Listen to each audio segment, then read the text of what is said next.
नमस्कार, मैं हूँ ऋषि ठाकुर और आप देख रहे हैं देश का बढ़ता चैनल नौ स्टार मॉनिटर। नौ स्टार मॉनिटर में वक्त हो चला है पब्लिक डिबेट का। पब्लिक डिबेट में आज हम कुछ सवालों को हम अपने जो मेहमान हैं उनसे पूछेंगे और हमारे साथ जो नौ स्टार मॉनिटर के खास कार्यक्रम पब्लिक डिबेट में जुड़ रहे हैं कुछ मेहमान राजनीतिक पार्टियों के, समाज सेवी संस्थाओं के सामाजिक नुमाइंदे आज हमारे साथ मेहमान समाजवादी संस्था ह्यूमन वेलफेयर सोसाइटी एनजीओ के राष्ट्रीय अध्यक्ष नरेश कश्यप जी। नरेश कश्यप जी, आपका स्वागत है।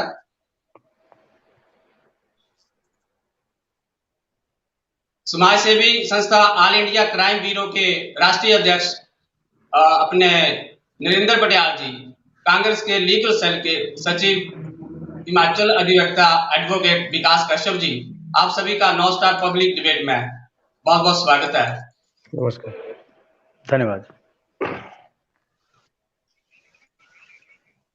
सबसे पहले विधानसभा प्रतिपक्ष में बैठी सरकार पार्टी के प्रतिनिधि विकास कश्यप से मेरा सीधा सवाल कि कोरोना महामारी में कांग्रेस ने लोगों की कैसे मदद की और क्या व्यवस्था बनाई? सर, मैं सबसे पहले तो ये कहना चाहूंगा कि कांग्रेस जो है वो इस वक्त अपोजिशन में बैठी है, कांग्रेस सत्ता में नहीं बैठी है। अभी हमारी जो मदद हो सकती है वो यही मदद हो सकती है कि हमने किस ढंग से इस महामारी में सरकार को काम पर लगाया है, सरकार से हमने कैसे काम लेना है, हमने उसके लिए सरकार को बाध्य किया है।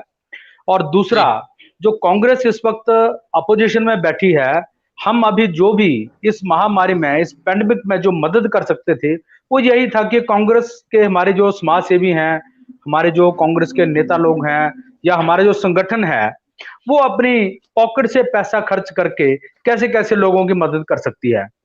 तो इसके लिए कांग्रेस ने जो है हमारे राज्य अध्यक्ष हैं उनके दिशा निर्देश के ऊपर, हमारे जितने फ्रंटल ऑर्गेनाइजेशंस हैं उनके जो अध्यक्ष हैं, उन सब ने, हमारे जितने भी कार्यकर्ता हैं, हमारे जितने भी पदाधिकारी हैं, जहां तक हो सका है, संभव हो सका है, उन सब ने अपने अपने स्तर पर कोशिश करी है।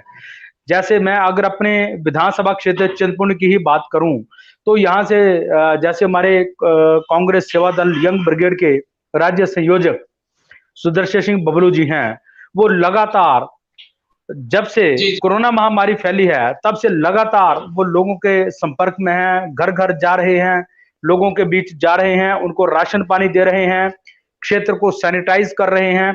यही मदद जो है वो की जा सकती थी और इसके लिए कांग्रेस जो है वो बराबर अपना कार्य जो है वो कर रही है।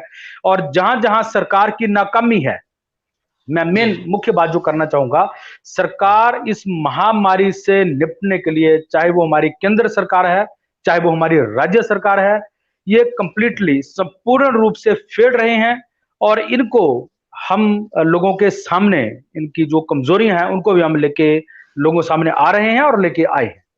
जी विकास जी, एक बड़ी सवाल था कि आज हमारे पास भाजपा के कोई प्रवक्ता नहीं आ पाए, लेकिन फिर भी मैं आपसे पूछना चाहता हूँ कि चिंतपूर्णी विधानसभा का मेडिकल व्यवस्था का बहुत बुरा हाल है, इवन कि यहाँ कोई कोविड सेंटर भी नहीं बना पाए। क्या कहते हैं आप इसके ऊपर? सर, जो आप ये बात कर रहे हैं कि आज यहाँ पर आपके बुलाने के बावजूद भी भाजपा के प्रवक्ता कोई भी इस डिबेट में नहीं आ पाए हैं, तो इसके लिए तो मैं सीधी सी पहली बात ये कहना चाहूंगा कि वो आने के लिए हिम्मत भी नहीं रखेंगे जी। क्योंकि जो यहाँ पर प्रश्न उठेंगे, जो यहाँ पर बात उठेगी, उनके पास उस किसी भी प्रश्न का जवाब नहीं है। तो कोई भी भाजपा का प्रवक्ता आपके पास इस डिबेट में आने से गुरेज करेगा। इसका आने का मुख्य कारण ही यही है कि उनके पास कोई जवाब नहीं है।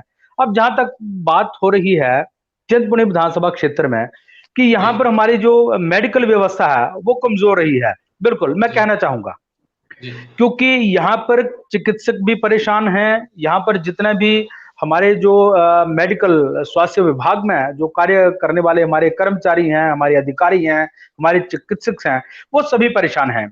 ना तो उन्हें समय के ऊपर कोई सामान उपलब्ध करवाया जा रहा है, ना इंस्ट्रूमेंट उपलब्ध करवाए जा रहे हैं। देखिए, एम्बुलेंस की जहां तक बात है, एम्बुलेंस मैं जैसे बात कर रहा था, हमारे परिचित समाज सेवी हैं हमारे सुदर्शन बबलू जी, तो अभी वो भी एक तैयारी कर रहे हैं कि हम एक एम्बुलेंस जो है वो हम आम अस्पताल को हम डोनेट करने वाले हैं। तो ऐसी व्यवस्था जो है वो सरकार की रही है, सरकार की कमजोरी रही है। और सरकार ने क्या किया है कि जो भी व्यक्ति सरकार की इस कमजोरी के खिलाफ बोला है, तो सरकार दमनकारी नीति अपना रही है। मैं अनुरोध ठीक। करूंगा सरकार से, मैं आग्रह कर रहा हूं सरकार से कि आप इस दमनकारी नीति को छोड़िए। आप जो स्वास्थ्य विभाग की जो आपने हालत खराब कर रखी है, आप जो भी कार्य नहीं कर पा रहे हैं, आप जी उस व्यवस्था को दुरुस्त करने की कोशिश कीजिए आप। जी जी अब देखिए कोविड सेंटर चिंतपूर्णी क्षेत्र में कोई नहीं बन पाया है, जी दुसाड़ा में एक बनाने की कोशिश की जा रही है। उसके लिए हमारे समाज सेवी जो है वो आगे आ रहे हैं, वही सामान उपलब्ध करवा रहे हैं। तो व्यवस्था, स्वास्थ्य व्यवस्था के नाम पर तो सरकार बिल्कुल फेल रही है और सरकार के पास करने के लिए कुछ भी नहीं है। चलो, ये तो राजनीति की बात हो गई। अब हम चलते हैं, हमारे साथ जुड़े हैं समाज सेवी नरेंद्र सिंह पटियाल जी। हमारे साथ ऑल इंडिया क्राइम ब्यूरो के राष्ट्रीय अध्यक्ष नरेंद्र सिंह पटियाल जी। पटियाल जी, आपका बहुत बहुत स्वागत है। थैंक यू, धन्यवाद। नरेंद्र जी, आपसे मैं पूछना चाहता हूँ कि समाज सेवा में आप काफी समय से योगदान दे रहे हैं। आपने जी, अपने बारे में कुछ बताएंगे कि आपकी संस्था क्या करती है जो कि क्राइम के ऊपर बनी हुई है? मैं मैं सभी भाइयों का chairman Narendra Singh Patiyal, all India anti crime bureau, आपका धन्यवाद करता हूं जो हमारे इस डिबेट में से श्री ठाकुर जी ने जो शुभ कार्य चला रखा है, इसके लिए मैं धन्यवाद करता हूं ठाकुर जी का भी।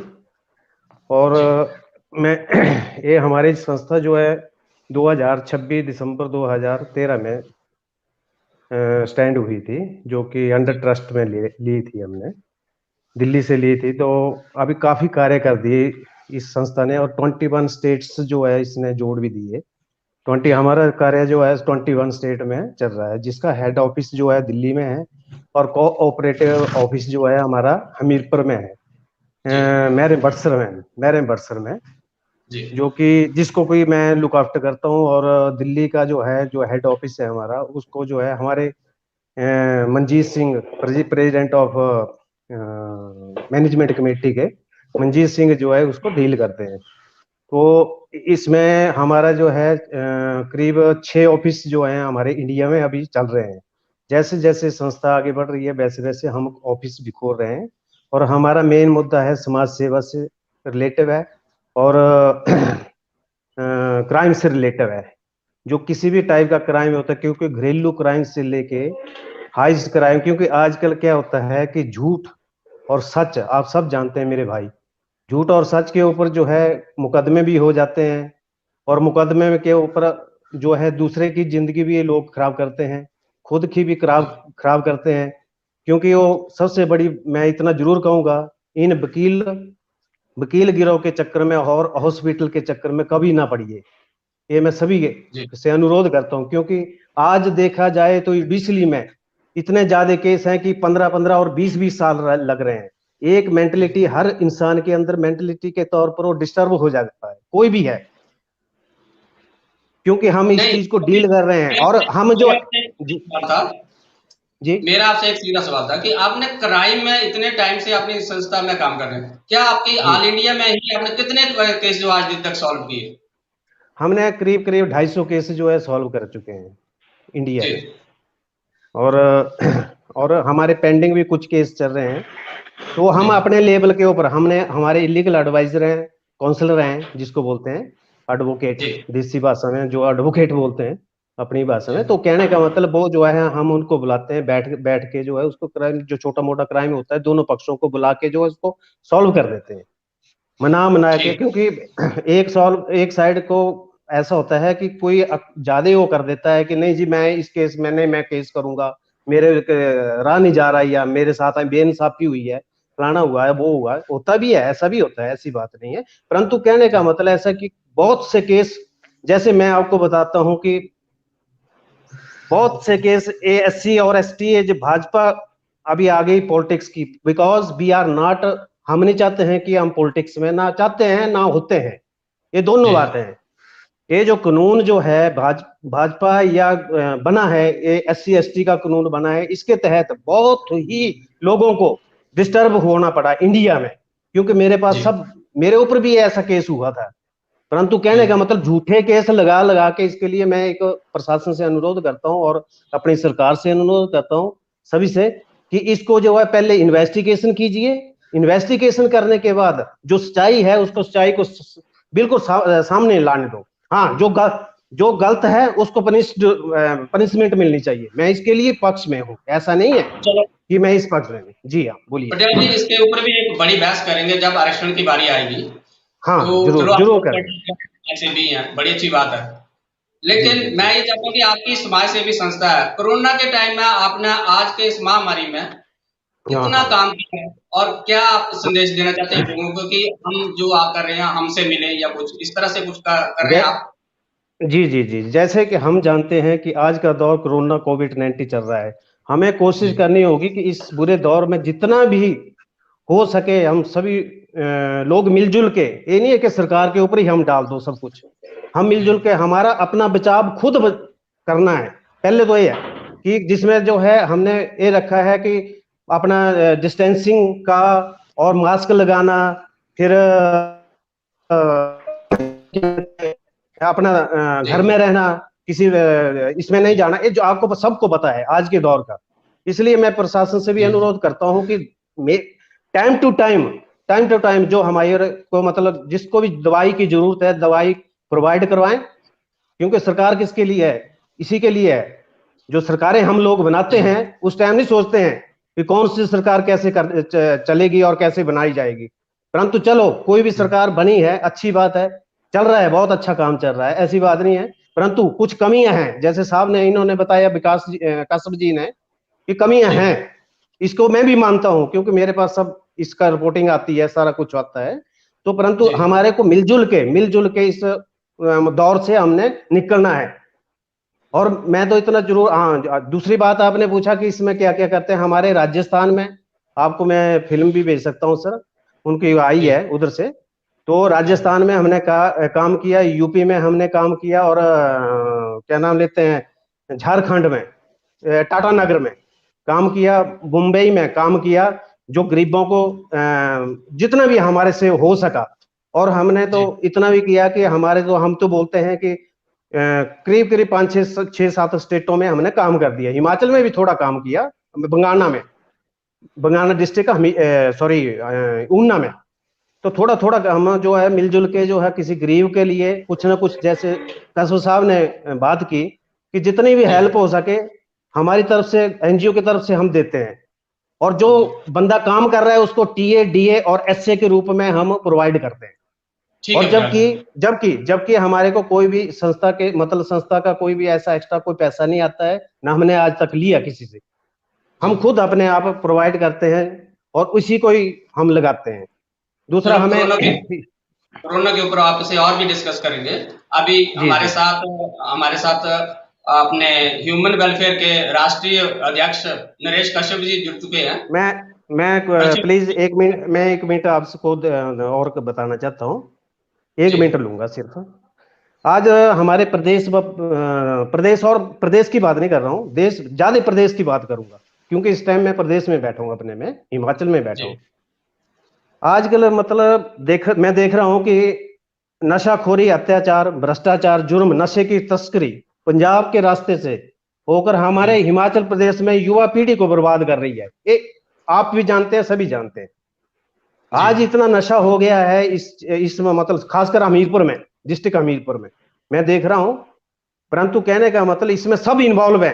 मैं मुंह के ऊपर बोलता हूं, जो जी अच्छे लोग भी इन्वॉल्व है, जो अच्छे हैं वो भी बुरे बन रहे हैं। क्यों बन रहा?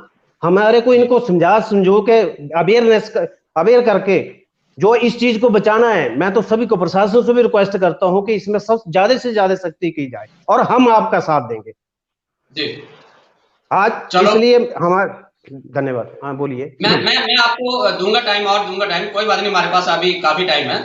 तो मैं जी जी जी नरेश जी का एक थोड़ा सा ले लूं अपना डिबेट में। जी जी नरेश जी, आप ह्यूमन वेलफेयर नेशनल के अध्यक्ष हैं, राष्ट्रीय अध्यक्ष हैं। तो आपका बहुत बहुत स्वागत है।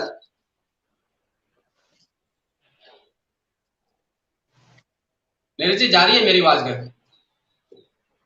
जी आ रही है?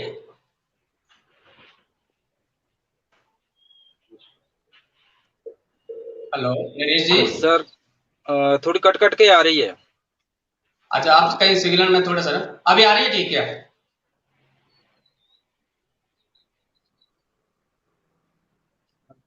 जी जी, कट कट के आ रही है सर थोड़ी आवाज आपकी। आपका ऑडियो क्लियर नहीं हो पा रहा है। हाँ जी, हाँ जी जी। मैं ये पूछ रहा था कि आप हमारे साथ आज कोरोना काल में ये जो महामारी फैली हुई है, इसके ऊपर ठाकुर जी, ये आपकी बोलिए, संस्था आपकी जो है, आवाज कट कट के आ रही है थोड़ी। आप इसके ऊपर क्या काम कर रहे हैं और क्या काम किया आज दिन तक?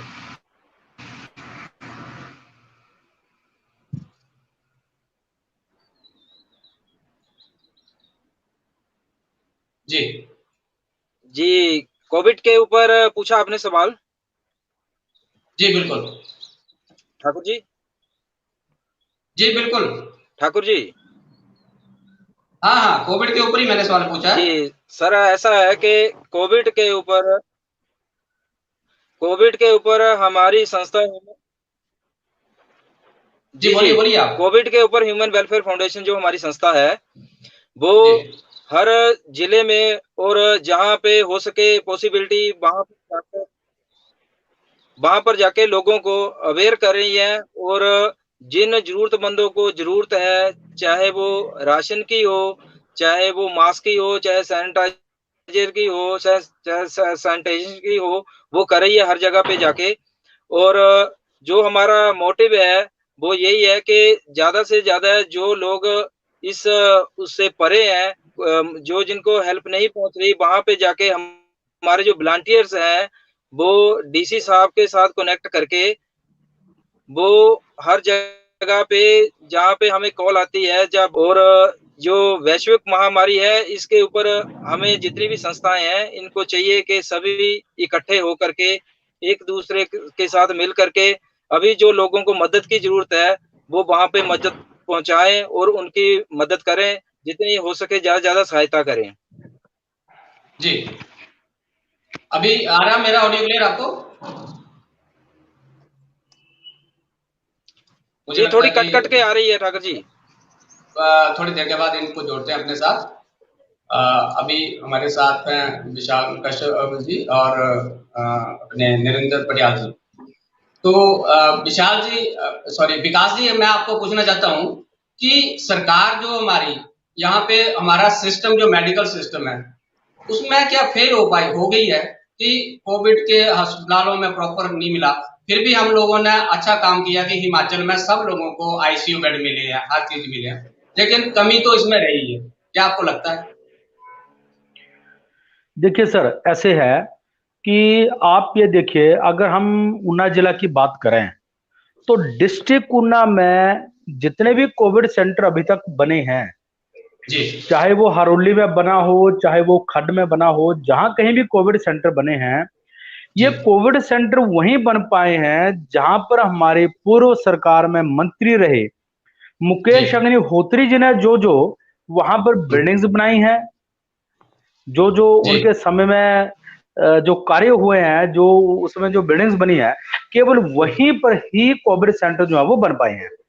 जी तो अगर अभी तक, अगर हम कोविड सेंटर्स की बात करें कि जहां तक सरकार अगर थोड़ी बहुत 2 4 5% अगर कामयाब रही है इसमें, तो जी वही रही है जहां जहां पर कांग्रेस के समय में काम हुए हैं। जी जी अब रही बात, आपने अगली कही कि सरकार जो है वो फेल रही है, तो ये तो सच है कि सरकार फेल रही है। जहां तक ऑक्सीजन की बात है, देखिए, हिमाचल बड़ा छोटा सा राज्य है, जी पॉपुलेशन के हिसाब से बड़ा छोटा राज्य है, क्षेत्रफल के हिसाब से ये बड़ा राज्य है। तो यहाँ पर ऑक्सीजन की अगर हम बात करें तो हमारी जो समाज सेवी संस्थाएं हैं, जी सरकार की अपेक्षा समाज सेवी संस्थाओं ने ऑक्सीजन सिलेंडर जो है वो उपलब्ध करवाए हैं। बिल्कुल जी तो हम अगर इसके लिए हम ये कहें कि कहीं ना कहीं ये सरकार की सफलता रही है, तो ये उचित नहीं होगा। जी यहां पर देखिए, इस जहां तक सेकंड वेव की बात है, जो दूसरी लहर हमारी जो आई है, इसके लिए पहली लहर के लिए तो चलो हमने मान लिया कि सरकार के पास बहाना था, हालांकि वो भी बड़ा बेतुका बहाना था कि जी एकदम से अचानक कोविड जो है वो आ गया, वायरस आ गया, हम संभल नहीं सके, वो बेतुका बहाना था। क्योंकि नहीं, अगर ये जी जी हेलो महामारी तो थी ये ना। सर, महामारी तो थी, लेकिन महामारी जब पहली वेव आई उससे पहले विश्व स्तर पर ये 4 या 6 महीने पहले ये महामारी फैल चुकी थी। तो सरकार की उस वक्त भी ये जिम्मेवारी बनती थी कि सरकार ऐसे प्रावधान अपने देश में, अपने राज्य में करती। उस समय भी फेल रही। उस समय तो चलो उन्होंने बहाना ले लिया कि जी हमारे पास समय नहीं था, लेकिन भाई अब तो 1.5 साल हो गया। अब तो सरकार के पास उचित प्रावधान होना चाहिए था। अब तो सरकार के पास कोविड सेंटर बनाने के लिए उचित साधन होने चाहिए थे, उचित व्यवस्था होनी चाहिए थी। सरकार के पास देखिए 18 से 44 उम्र के तक के लिए जो हमने वैक्सीन लगानी है, तो वैक्सीन इनके पास उपलब्ध नहीं है। ये तो सारी हवा में बात हो रही है। जहां तक 45 ईयर से ऊपर की वैक्सीन लगाने की बात थी, पहले बोला गया जी 1 महीने के बाद दूसरी डोज लगाई जाएगी, अब वो बढ़ के 80 दिन हो गया। क्यों भाई? इसके लिए सरकार को उचित तैयारी करनी चाहिए थी, जो सरकार ने नहीं की। 3200, ये मैं सरकारी आंकड़ों की बात कर रहा हूं, 3000 से ऊपर 3200-3500 लोगों की सरकारी आंकड़े बता रहे हैं कि डेथ हो गई है कोरोना महामारी से। हिमाचल एक छोटा सा राज्य है, छोटी सी स्टेट है, पढ़े लिखे लोग हैं। कंपैरेटिवली अदर स्टेट्स, हिमाचल के लोग दे आर मोर अवेयर। इतनी अवेयरनेस के बावजूद भी अगर 3200-3500 लोगों की सरकारी आंकड़ों के मुताबिक अगर डेथ हो गई है, अगर हम सरकारी आंकड़े ना देखें, अगर हम वैसे बात करें, बहुत से ऐसे लोग हैं जिनके कोविड के टेस्ट नहीं हुए, डेथ हो गई है, तो आंकड़ा कहीं अधिक हो सकता है। तो हम ये नहीं कह सकते कि कहीं ना कहीं सरकार ने जो है वो व्यवस्था करी है। देखिए मास्क कौन बांट रहा है? समाज सेवी संस्थाएं बांट रही हैं। बताइए जी, मैं सरकार से पूछता हूं, कोई भी एक मास्क सरकार बताए कि जन पब्लिक को दिया हो? सरकार ने लोगों से ठाकुर जी 1 मिनट, मैं 10 सेकंड आपसे लूंगा। ठाकुर साहब, सरकार ने जितने चालान काटकर लोगों से पैसे इकट्ठे किए हैं, अगर उन पैसों से ही सरकार मास्क खरीदती तो पूरे राज्य को मास्क बांटे जा सकते थे। सरकार अगर चालान काट रही है, बड़ा छोटी सी बात है जी, कि सरकार अंब में या ऊना में या हमीरपुर में या बिलासपुर में कहीं लोगों के चालान काट रही है, आपके पास मास्क नहीं है, क्या सरकार ने मास्क उपलब्ध करवाए हैं? बड़ी छोटी सी चीज है। सरकार अपने मास्क उपलब्ध करवाती, हमीरपुर में किसी स्थान पर मास्क रख देते कि जो भी 2 व्हीलर वाला जा रहा है, 4 व्हीलर वाला जा रहा है, वहां से मास्क उठाए, मास्क लगाए और फिर ट्रेवलिंग करे। अगले मोड़ पर अगर उस व्यक्ति ने मास्क नहीं लगाया तो चालान काटो भाई, सरकार उपलब्ध करवा रही है। तो सरकार ने दिया क्या? कुछ भी नहीं। ये लेकिन सरकार ने जी जी सर कुछ कह रही आप? तो सर मैं ये कह रहा हूं कि जी मैं कंप्लीट करिए। सरकार जो है वो हर जगह जो है वो फेड रही है। सैनिटाइजर समाज सेवी संस्थाएं दे रही है, सरकार क्या दे रही है? कुछ भी नहीं। बस सरकार ने काम कर दिया कि प्रशासन ने लगा दिया, लोग घरों से बाहर नहीं निकलेंगे, अगर बाहर निकले तो आपके ऊपर मुकदमा हो जाएगा। जितने कंटेनमेंट जोन बने हैं सर, मैं एक बात पूछता हूं सरकार से, जितने कंटेनमेंट जोन आज तक सरकार ने बनाए हैं, कोई एक कंटेनमेंट जोन बता दे कि वहां पर इन्फेक्टेड, जो कोविड-19 इन्फेक्टेड लोग थे, उनको सरकार ने राशन उपलब्ध करवाया हो घर में जाकर? सर अगर होम आइसोलेट लोग रहे हैं तो सरकार के पास ऑक्सीमीटर होना चाहिए, आपके पास फलां सामान होना चाहिए, आपके पास सेपरेट रूम होना चाहिए। भाई कम से कम आप किट तो उपलब्ध करवाओ। आप महामारी फैली है, लोग हैं यहाँ पर इन्फेक्टेड हो रहे हैं, उनका अपना दोष थोड़ी है। They are not terrorist. Containment zone आपने बना दिया, आपने कुछ भी सरकार ने जो उपलब्ध नहीं करवाया जी। इन शॉर्ट में कहना चाहूंगा जी सर। भाजपा के प्रवक्ता यहाँ पे कोई आए होते तो हम उनसे ये सवाल लेते, लेकिन जी मैं भी चाहता हूँ कि अपने चैनल की तरफ से आपसे एक सवाल करूं जी। आप भी प्रतिपक्ष में बैठे हुए हैं सरकार में हिमाचल में, तो हिमाचल की बात करें तो हम सब हिमाचली हैं, सारे जानते हैं ये चीज कि हम 50 साल के हो गए हैं। 50 साल में जी 30 साल जो है, अम्ब की कंस्टिट्यूंसी की बात करें जहां से आप आते हैं, अम्ब की जी कंस्टिट्यूंसी में 30 साल आपके कांग्रेस के विधायक रहे, 15 जी साल अपने भारतीय जनता पार्टी के, अब 15 चले हुए हैं। एक जी साल सॉरी, एक टर्म में 5 साल जो है जनता पार्टी के, एक बार आजाद रहे। तो 30 साल जी में जो अपना इसमें काम किया, अपना जी चिकित्सा जो है हमारी, जो मेडिकल जो हमारा सिस्टम है उसमें, लेकिन जी फिर भी यहाँ पे हमें लगा कि मेडिकल फैसिलिटी हमें कम मिली है। ऐसा लगता है आपको भी? सर ऐसे है, अस्पताल तो हमारे पास उपलब्ध हैं। अंब में देखिए, अंब में सिविल हॉस्पिटल है, जी चिंतपूर्णी में सिविल अस्पताल है, दोसाड़ा में सिविल सिविल अस्पताल है, हमारे चकसराई में पीएचसी है, शीतला में पीएचसी है, अखरोट में पीएचसी है। अगर मैं गिनाने लगूं तो बहुत ज्यादा पीएचसीज और सिविल हॉस्पिटल आपको मैं गिना दूंगा जो हमारे चिंतपूर्णी विधानसभा क्षेत्र में हैं। अब देखिए, दोसाड़ा में अगर बिल्डिंग बनी तो पिछली कांग्रेस सरकार के समय में बनी, अगर अंब में सिविल अस्पताल बना तो कांग्रेस सरकार के समय में बना, अगर चिंतपूर्णी में बना तो कांग्रेस सरकार के समय में बना। अगर हम चिकित्सा सुविधाओं की भी बात करें ठाकुर साहब, अगर हम पूरी जी गिनती करें, पूरी डिटेल लें, तो जितनी भी डिटेल सामने आएगी वो यही आएगी। अब हम पीएचसी चकसराई की करें, बात करें, तो वो भी कांग्रेस सरकार के समय में बनी है।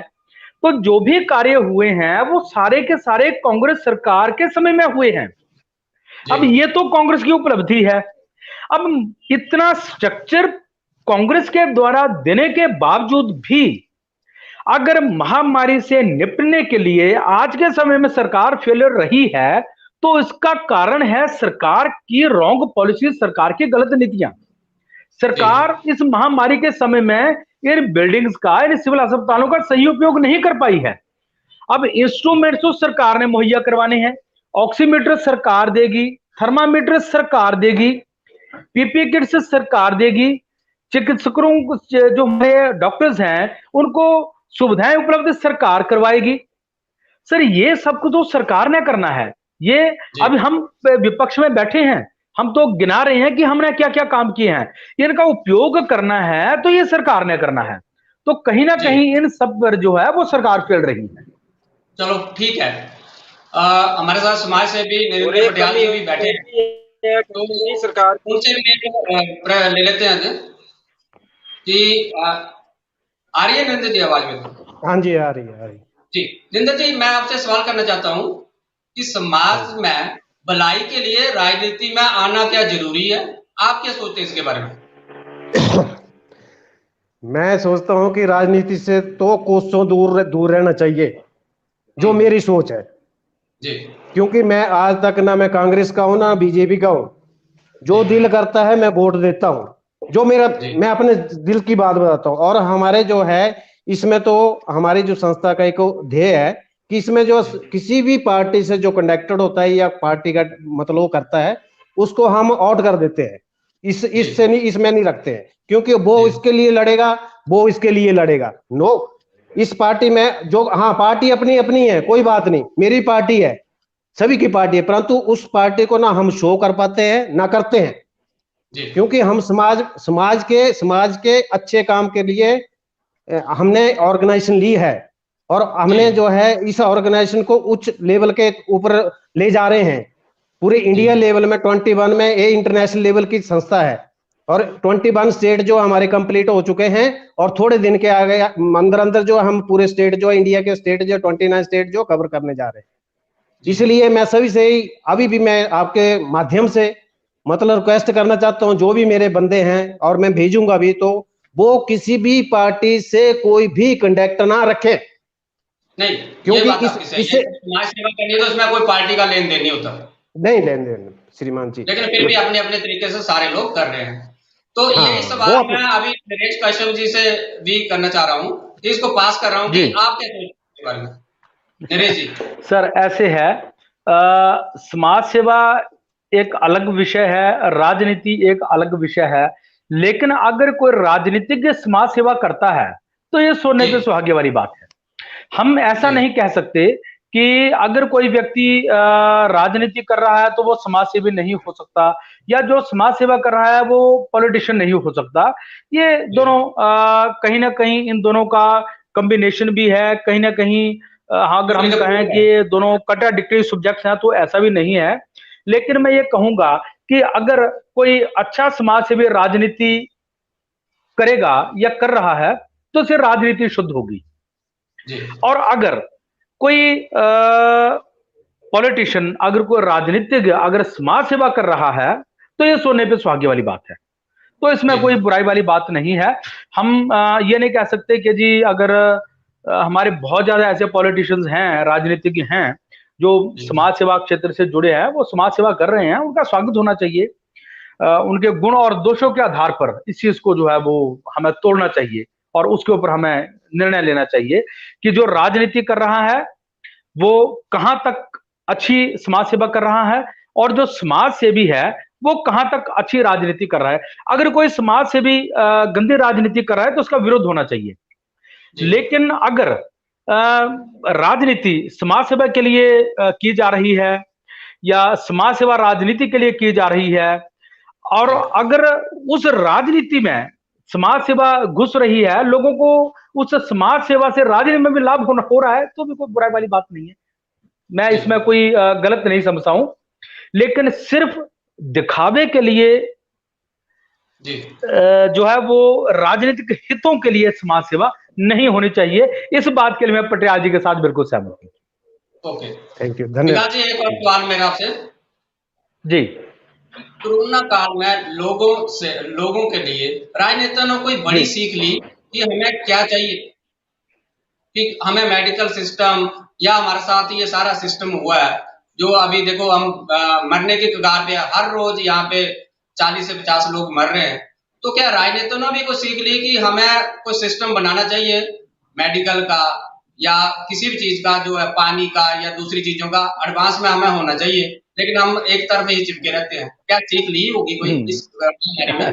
सर ऐसे है कि मैं कांग्रेस का पदाधिकारी होने के नाते तो मैं ये कहूंगा कि हम तो इसके बारे में पहले से जागरूक थे। मैंने पहले ही कहा कि डिस्ट्रिक्ट पुणे में जो कोविड सेंटर बने हैं वो उन्हीं बिल्डिंग्स में बने हैं, वहीं पर बन पाए हैं जो मुकेश अग्निहोत्री जी के समय बनी है। तो कांग्रेस तो पहले से ही जागरूक थी इसके लिए, तभी पहले से ही हमारी पूर्व तैयारियां रही हैं। जरूरी नहीं था कि हमें पता है कि कोरोना वायरस फैलेगा, लेकिन स्वास्थ्य सुविधाएं उचित होनी चाहिए, इसके लिए कांग्रेस पहले से ही अवेयर रही है। अब जहां तक भाजपा की बात है तो मुझे लग रहा है कि उन्हें जरूर इस बात से सीख लेनी चाहिए और उन्हें इस बात का स्वागत करना चाहिए, उन्हें इस बात को अप्रिशिएट करना चाहिए कि इससे पहले जो सरकारें रही हैं, कांग्रेस की सरकारें रही हैं, उन्होंने जो काम किए हैं, तो भाजपा को भी उसे सीख लेनी चाहिए और समझना चाहिए और उसको मैं समझता हूं कि फॉलो करना चाहिए कि जो उन्होंने किया है उन कामों की इनको भी आवश्यकता है। और जो अगर आज के समय में उनके ऊपर कोई प्रश्न उठ रहा है तो ये भाजपा को भी उन प्रश्नों से भी सीख लेनी चाहिए कि कहीं ना कहीं उन्हें भी इस बात के सुधरने की जरूरत है, उनको सुधार की जरूरत है। चलो, मैं नरेंद्र पटियाल जी से भी एक ले लेता हूँ, अपना एक संदेश पूछना चाहता हूँ। नरेंद्र जी, आप मेरे को बताएं कि आप क्या कोरोना काल में अभी लोगों को क्या संदेश देना चाहते हैं कि क्या होना चाहिए ताकि लोगों की जान को बचाया जा सके? मैं तो सबसे पहले संदेश ये देना चाहता हूं कि जितने भी बुरे दिन है चला है तो बुरे दिन में घर में ही रहो, नंबर 1, क्योंकि बाहर का कोई वायरस हमारे साथ टच नहीं कर सकता। जितना लॉकडाउन आप देख ही रहे हैं पूरे देश में, जितने दिन लॉकडाउन लगाए, यही पॉलिसी चाइना की थी जिसने इसको कोविड को फैलाया। इसमें सच्चाई है, इसमें कोई दो राय नहीं है। चाहे इंटरेस्ट लेवल के ऊपर कोई भी बात चल रही है, कैसे चल रही है, क्यों चल रही है, वो सब कुछ पता है सभी को। परंतु मैं इतना जरूर बोलूंगा कि अपना टाइम से मास्क भी लगाइए और जो सैनिटाइजर भी कीजिए, डिस्टेंस भी रखिए, भीड़ भाड़ इलाके में मत जाइए। मैं तो प्रशासन से भी अनुरोध करूंगा कि कम से कम 1 महीने का और लॉकडाउन कीजिए, क्योंकि जान है तो जहान है, ये सब काम हो जाएंगे, सब काम चलेंगे भगवान की कृपा से। जिसकी अगर जान बच गए, हमारी जान है तो हम बैठे हैं और काम कर रहेंगे। अगर जान ही नहीं है, मर ही गए तो कौन करेगा? कैसे आपसे डिबेट कर पाएंगे हम? सोचिए, मैं अपने ऊपर ले रहा हूं इस बातों को। इसलिए मेरी यही है, विनती है, सरकार से विनती करता हूं मैं, चेयरमैन होने के नाते, इंडिया का चेयरमैन होने के नाते, कि कम से कम, ज्यादा नहीं तो 15 दिन का लॉकडाउन और लगा दीजिए। और इसमें बहुत फर्क पड़ा। मैंने पूरा डिस्ट्रिक्ट हमीरपुर, ऊना, किन्नौर, बिलासपुर सभी जगह में मतलब अध्ययन किया, तो काफी कम केस मतलब अभी आ रहे हैं और काफी कवर भी हो रहे हैं। तो इतना जरूर मैं अपने बच्चों का भी ख्याल रखिए, अपना भी ख्याल रखिए और समाज का भी ख्याल रखिए। और ये पॉलिटिक्स जो है चलती रहेगी। पॉलिटिक्स एक दूसरे को बोलता रहेगा कि ये बुरा है, वो बुरा है, परंतु मैं इतना जरूर बोलूंगा कि हाँ, जो तैयारियां होनी चाहिए थी वो नहीं है। इस स्पष्ट है। पूरे देश का देखो, पूरा देश का हाल देखो। अगर पता था कि दूसरी लहर आएगी, हेलो, हाँ, पता था कि दूसरी लहर आएगी, तो हमारे को पहले प्रिपेयर होकर रहना चाहिए था ना। ऐसे तो नहीं है। अभी तीसरी लहर भी आने वाली है, तीसरी लहर भी। राजनीति के मुकाबले में लगे रहे, जो गलती हो गई है उसके लिए कोई बोलने के लिए तैयार नहीं है। फिर भी मेरे पास समय की कमी है। उसी के एक बार अंतिम प्रतिक्रिया लूंगा अपने विकास कसब जी से। इस कोरोना महामारी के लिए आप एक अधिवक्ता भी है और पूरे यहाँ पे मालगुजारे में अच्छे आपकी चलती है अधिवक्ता में। तो मैं चाहता हूँ कि आप क्या लोगों को संदेश देना चाहते हैं कि इस महामारी से बचा जाए? जी सर, जो पटियाल जी ने बोला ठीक बोला कि हमें प्रिवेंटिव मेजरमेंट तो अडॉप्ट करने पड़ेंगे। हमें मास्क भी लगाना पड़ेगा, हाथों को सैनिटाइज कीजिए और जहां तक हो सके हाथों को साबुन से धोइए। मतलब जितने प्रिवेंटिव मेजरमेंट है उनको अडॉप्ट करके हमें उनको लेके चलना पड़ेगा, क्योंकि दोनों बातें साथ चलेंगी जी। काम भी चलेगा और बीमारी से लड़ना भी पड़ेगा। क्योंकि एक बात तो है कि कोरोना के साथ चलना तो पड़ेगा, क्योंकि अगर हम घर बैठ गए तो भी गुजारा होना मुश्किल है। इसलिए इन सारी चीजों के साथ साथ हमें प्रोटेक्ट होके जो है वो चलना है। डिस्टेंस बना के थोड़ा सा अगर हम रखेंगे, अपने आप को अवेयर करेंगे तो हम बचेंगे। तो हमें अवेयर होकर बचकर जो है वो चलना पड़ेगा। और सरकार से भी मेरा अनुरोध है कि महामारी के साथ लड़ने के साथ साथ थोड़ा लोगों की आर्थिकी को नुकसान ना पहुंचे। नुकसान तो खैर पहुंच चुका है, काफी हद तक तबाह भी हो चुकी है, लेकिन जहां तक हो सके इस डैमेज को कंट्रोल करने के लिए जितना भी प्रयास है वो सरकार को करना चाहिए, सरकार को करना पड़ेगा। तो इन सारी चीजों को लेकर आगे जो नियमावली बनाए वो इन सारी बातों को लेकर बनाए कि लोगों को दिक्कत भी ना आए और महामारी से भी बचा जा सके। जी, इस सारी डिबेट में हमारे साथ नरेश कश्यप जी जुड़ पाए हैं। क्या नरेश जी अभी सुन पा रहे हैं मेरे को? मुझे लगता है पूरी तरह जी आ रही है आवाज।